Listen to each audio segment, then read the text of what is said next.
যেই তফসিল ঘোষণা হয়েছে সেই তফসিল অনুযায়ী 12ই ফেব্রুয়ারি নির্বাচন বাংলাদেশে বহু দুঃস্বপ্ন, বহু দূর বাকি, বহু দূর কাবাদ সোজা বাংলায়। এটা মনে করবেন না যে দিল্লি থেকে গৌতম লাহিড়ী বলেছে বলে, বা এটা মনে করবেন না যে আমাদের সাংবাদিকরা যেমন মঞ্জুর আলম পান্না তিনি যুক্তি দিয়ে বলেন, বা আরো কেউ কেউ শঙ্কা প্রকাশ করেন। রাজনৈতিক নেতৃবৃন্দকে যে আমরা প্রশ্ন করি, আপনারা দেখেছেন তারা কেউ কিন্তু সরাসরি কনফিডেন্টলি উত্তর দেয় না। যদিও আমাদের আলোচকদের মধ্যে মেজর আখতারুজ্জামান রঞ্জন তিনি বলেন নির্বাচন হচ্ছে। আমি আপনাদেরকে শুধু ধরিয়ে দিতে চাই, একটা নির্বাচনের যা যা মেকানিজম, সেই মেকানিজমের কোনোটাকে কাজ করছে। এই যে ইলেকশন কমিশন, সে স্যাটিসফাই বাংলাদেশ আইন শৃঙ্খলা পরিস্থিতি নিয়ে। এই বাংলাদেশের সরকারি অংশ, বিরোধী অংশ, রাজনৈতিক দল কেউ কি বুকে হাত দিয়ে বলতে পারবে যে এই দেশে এখন একটা ইলেকশন করার মতন আইন শৃঙ্খলা পরিস্থিতি আছে? এই দেশের রাজনৈতিক পরিস্থিতি আছে? এই দেশে যারা আছে তাদের মধ্যে ভেতর ভেতর ভাগাভাগির আলাপ, কিন্তু সেই ভাগাভাগির স্বার্থে পিঠা ভাগাভাগিতে টানাটানি পড়ছে। ফলে রাজনৈতিক অংশের মধ্যে আমি গতকাল বেশ গুরুত্বপূর্ণ বেশ কিছু জায়গায় কথা বলে যা বুঝতে পেরেছি, ইলেকশন না হওয়ার জন্য এই দেশের ভেতরে যে রাজনৈতিক অংশগুলো আছে তাদের মধ্যে যদি একজন ইলেকশন চায় তো 5 জন ইলেকশন চায় না। আর এই সরকারের কথা বলাই বাহুল্য, এটা ছাইরা দেমাগ কাইন্দাবাচি অবস্থা। বর্তমান ডক্টর ইউনূস সরকার, সে এখন না ঘাটকা না ঘাটকা, চোখে মুখে সরিষা ফুল দেখছে। আসুন আন্তর্জাতিক প্রেক্ষাপটের দিকে। আন্তর্জাতিক প্রেক্ষাপটে আমরা অনেক আগেই বলেছি, কমনওয়েলথ, IRI তারা এই ফালতু টাইপের নির্বাচনের পক্ষে না। বাংলাদেশের জনগণ যেরকম ফালতু নির্বাচন দেখতে একটু বিরক্ত, তারা 26-এ বাংলাদেশে কোনো ফালতু নির্বাচন, 24-এর নির্বাচন, 18-র নির্বাচন, 14-র নির্বাচনের মতন ভুয়া নির্বাচন দেখতে চায় না। যে কারণে কোনো ভাইব্রেশন নেই সারা দেশে, নির্বাচনের কোনো তাপ, কোনো উত্তাপ বাংলাদেশে নাই। ফলে ইন্টারন্যাশনাল কমিউনিটির মধ্যে সোজা সাপটা ভারত এবং আমেরিকার অবস্থান এখন স্পষ্ট। আমেরিকান সিনেটে কথাবার্তা হচ্ছে বাংলাদেশে অংশগ্রহণমূলক নির্বাচন তারা চায়, এবং আমেরিকার যত রকম মেকানিজম আছে আমরা আপনাদেরকে খুব স্পষ্ট জানিয়ে রাখি, নতুন মার্কিন রাষ্ট্রদূত আগামী কয়েকদিনের মধ্যে বাংলাদেশে জয়েন করবেন। 10 থেকে 12 তারিখ নাগাদ তিনি বাংলাদেশে জয়েন করার পরে মার্কিন যুক্তরাষ্ট্রের অবস্থান সম্পর্কে স্পষ্ট জানা যাবে। ভারতের অবস্থান ক্লিয়ার। ভারত কূটনৈতিক চ্যানেলে এবং অন্যান্য সকল চ্যানেলে সে প্রকাশ করেছে সে বাংলাদেশ অংশগ্রহণমূলক নির্বাচন মানে আওয়ামী লীগ বিহীন নির্বাচন সে মেনে নেয় না এবং অংশগ্রহণমূলক নির্বাচন চায়। ফলে আকাশে বাতাসে এই আলাপ খুব জোরসোরে চলছে যে বাংলাদেশে একটি অংশগ্রহণমূলক নির্বাচনের পথেই যেতে হবে, এর কোনো বিকল্প নেই। এবং অংশগ্রহণমূলক নির্বাচন যদি না হয় তাহলে বাংলাদেশে পলিটিক্যাল স্টেবিলিটি আসবে না। সে সময় আমার সামনে একটি খবর আছে, সেই খবরটার দিকে আপনাদেরকে একটু চোখ বুলিয়ে নিতে চাই। এর মধ্যে দিয়ে আমরা শেষ মীমাংসায় যাওয়ার চেষ্টা করব। সহিংসতা, প্রাণহানি বাড়ছে, নির্বাচন আয়োজনে ইসির ভূমিকা নিয়ে প্রশ্ন কেন? খবরটা জেনতেন পত্রিকার রিপোর্ট না। টেবিলে বসে এই যেই সংবাদ মাধ্যমের রিপোর্টটা সে টেবিলে বসে গল্প সাজিয়ে দিলেই সে ছাপে না। সেটা হচ্ছে ব্রিটিশ ব্রডকাস্টিং এজেন্সি বিবিসির রিপোর্ট। বিবিসির রিপোর্টার মুকিমুল আহসান তিনি লিখছেন, আগামী 12ই ফেব্রুয়ারি অনুষ্ঠিত হচ্ছে বাংলাদেশের ত্রয়োদশ জাতীয় সংসদ নির্বাচন। এই নির্বাচনের আগে দেশের বিভিন্ন জায়গায় রাজনৈতিক সহিংসতা, মব ভায়োলেন্স সহ বিভিন্ন ধরনের অপরাধ দেখা দিচ্ছে। নির্বাচনের তফসিল ঘোষণার পর রাজনৈতিক সহিংসতায় প্রাণহানির ঘটনাও ঘটেছে। সবশেষ গত সোমবার চট্টগ্রামের রাউজানের একজন যুবদল নেতাকে গুলি করে হত্যা করা হয়েছে। রাউজান যেভাবে মৃত্যুপুরীতে পরিণত হয়েছে, কে যাবে সেখানে ইলেকশন করতে? কক্সবাজারে একজন প্রার্থীকে কাফনের কাপড় পাঠিয়ে হুমকি দেওয়ার মতন ঘটনা সামনে আসছে। আপনারা জানেন যে বিএনপির প্রার্থী, তাকে কাফনের কাপড় পাঠিয়ে হুমকি দেওয়া হয়েছে। তারেক রহমান পর্যন্ত তার সঙ্গে কথা বলেছেন।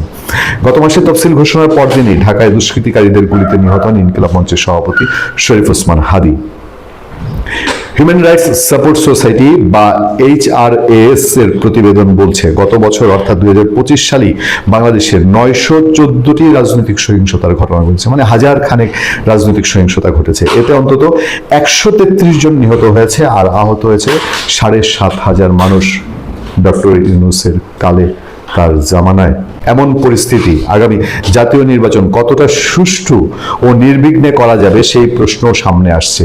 জবাবে নির্বাচন কমিশন বলছে যে সব ঘটনা ঘটেছে তার সবগুলো রাজনৈতিক বা নির্বাচন কেন্দ্রিক সহিংসতা না। এই যে বিবিসি প্রশ্নটা তুলেছে যে এমন পরিস্থিতিতে আগামী জাতীয় নির্বাচন কতটা সুষ্ঠু ও নির্বিঘ্ন করা যাবে, মানে হচ্ছে যে নির্বাচনটা আসলে করা যাবে কিনা, এইটাই হয়তো বিবিসি স্পষ্ট করে বলতে পারে নাই। আর ইসি যেটা বলছে, এই আওয়ামী লীগের যেই ভুতুরে নির্বাচন, রাতের নির্বাচন, এই দামি নির্বাচন, সেসব নির্বাচনে সিইসিরা যা বলতো, ইলেকশন কমিশন যা বলতো ঠিক সেই কথা। ধরো এগুলো কোনো বিষয়ই না। শরীফ ওসমান হাদি এগুলো দু একটা বিচ্ছিন্ন ঘটনা বলেছে না, সিইসি নিজের মুখে বলেছে। মানে তাজ্জব করে দিয়ে মানুষকে বলেছে। সহিংসতা থাকলে একটা বড় চ্যালেঞ্জ। 24 সালের 5 আগস্ট শেখ হাসিনা সরকার পতনের দিন সারা দেশে পুলিশ থানার অস্ত্র গুলি লুটের ঘটনা ঘটে। এসব অস্ত্রের কিছু উদ্ধার করা গেলেও এখনো অনেক অস্ত্র উদ্ধার করা যায়নি। মঙ্গলবার চট্টগ্রামে একটি অনুষ্ঠানে যোগ দিয়ে নির্বাচন কমিশনার আবুল ফজল সানাউল্লাহ জানিয়েছেন, লুট হওয়া যেসব অস্ত্রের 15% এবং 30% গুলি এখনো উদ্ধার করা সম্ভব হয়নি। শতাংশে 15 এবং 30, মনে হবে 70% তো উদ্ধার হয়েছে, কিন্তু ওই 15 এবং 30% যা হয় সেটা সংখ্যা কিন্তু হাজারের উপরে এবং গুলির সংখ্যা অনেক হাজার। বিবিসি সাব হেডলাইন করেছে, আমি সেগুলো ধরে ধরে আলোচনা করতে চাই না। রাজনৈতিক সহিংসতা ও প্রাণহানির হিসাব তারা দাঁড় করিয়েছে, তারা শেষও তুলে ধরেছে। আইনশৃঙ্খলা বাহিনীর ভূমিকা নিয়ে প্রশ্ন, আইনশৃঙ্খলা বাহিনীর ভূমিকা কি জানেন? ওসি সাহেব, এসপি সাহেবরা বিএনপির দিকে হেলে পড়েছেন এবং কেন্দ্রে আপনি গেলে পরে আপনার নিরাপত্তা যদি চান, আপনার নিরাপত্তা ওসি সাহেবরা কোন ভরসায় দিবে? তাদের তো মাথায় থাকবে মবকারীদেরকে আগে প্রায়োরিটি দিতে হবে, কারণ মবকারীদের পক্ষেই সরকার। এই যখন সিচুয়েশন, তখন বিবিসি রিপোর্টে কি করবে নির্বাচন কমিশন সেই প্রশ্ন তোলা হয়েছে। নির্বাচন কমিশন আদতে কিছু করবে না, পুতুল নাচের খেলা দেখাবে। ফলে আমি আপনাদেরকে এই কথাই বলতে চাই, বাংলাদেশের মানুষ, আমি নিজে ব্যক্তিগতভাবে আপনাদেরকে অসংখ্যবার বলেছি যে আমার জাতীয় নির্বাচনে ভোট দেওয়া হয়নি এবং আমার মতন অসংখ্য মানুষ, কোটি কোটি মানুষ, কোটি কোটি সন্তান জাতীয় নির্বাচনে ভোট দেননি। তাদের ভোট দেওয়ার আগ্রহ মরে গেছিল। এই মরে যাওয়া আগ্রহ পুনর্জীবন করতে পারেনি। এই সময়ে বাংলাদেশের নির্বাচন কমিশন আবার এক অদ্ভুতরে বক্তব্য ছেড়েছে এবং সেই অদ্ভুতরে বক্তব্যটা হচ্ছে, ইলেকশন কমিশনের পক্ষ থেকে বলা হয়েছে যে এবারের ইলেকশনে আপনার লাইনচ্যুত ট্রেনকে লাইনে ফেরানো হবে। নির্বাচন কমিশনের থেকে বলা হচ্ছে যে এবারে নির্বাচনটা হবে লাইনচ্যুত ট্রেনকে ফের লাইনে তোলা। আমি শুধু বলবো যে এরা লাইনে তুলবে না। লাইনচ্যুত ট্রেন একসময় বাজেয়াপ্ত হয়ে ওই গোডাউনে চলে যায়, স্কার্প হিসেবে বিক্রি হয়ে যায়। এরা এই ট্রেনকে নিয়ে বঙ্গোপসাগরে ফেলে দেওয়ার মতন যত বন্দোবস্ত দরকার সমস্ত বন্দোবস্ত করেছে।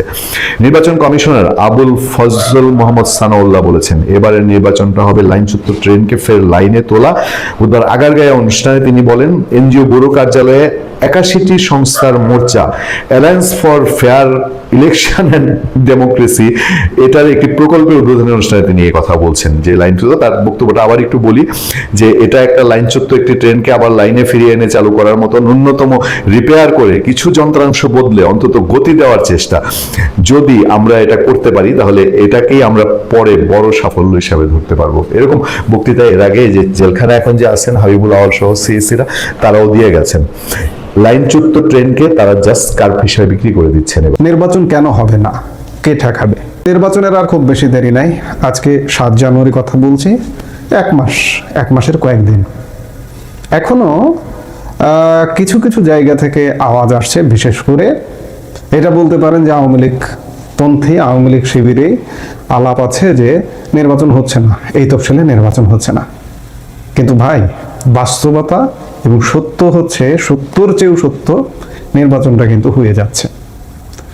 গত 1.5 বছর ধরে আমরা এটা সেটা অনেক কিছু শুনেছি, দেখেছি, সম্ভাবনার কথাও দেখেছি, সম্ভাবনার কথাও বলেছি যে বাংলাদেশে সব দলের অংশগ্রহণে নির্বাচন হবে, একতরফা একপাক্ষিক নির্বাচন হবে না। বিভিন্ন পক্ষ থেকে এই নির্বাচন, একপাক্ষিক নির্বাচনের বিরুদ্ধে কথাও শুনেছি। দায়িত্বশীল পক্ষ থেকে যেখান থেকে নির্বাচন না হয় এমন ব্যবস্থা নিতে পারে সেসব জায়গা থেকেও আমরা শুনেছি, ইনক্লুসিভ নির্বাচনের কথাও শুনেছি। কিন্তু নির্মম বাস্তবতা হলো যে আসলে নির্বাচনটা হয়ে যাচ্ছে। কিন্তু তারপরেও বলতে হয় যে নির্বাচন হবে না। যারা বলছেন যে নির্বাচনটা, আমি আগেও বলেছি, আবারও বলছি, নির্বাচনটা ঠেকিয়ে দেবে কে? ঠেকানোর কি কোনো পক্ষ, কোনো দৃশ্যমান পক্ষ আপনি এখন পর্যন্ত 1 মাস মাত্র আছে দেখতে পেয়েছেন? আপনি যদি ভেতরেও ঢোকেন, এমনি ওপেন উইন্ডোয় আপনি দেখছেন, তাকিয়ে আছেন, কিন্তু একদম ভেতরে যদি ঢোকেন, উইন্ডোর ভেতরে যদি অন্দরমহলে গিয়ে ঢোকেন, নির্বাচন হচ্ছে না এমন কোনো আলামত কি আছে? নেই।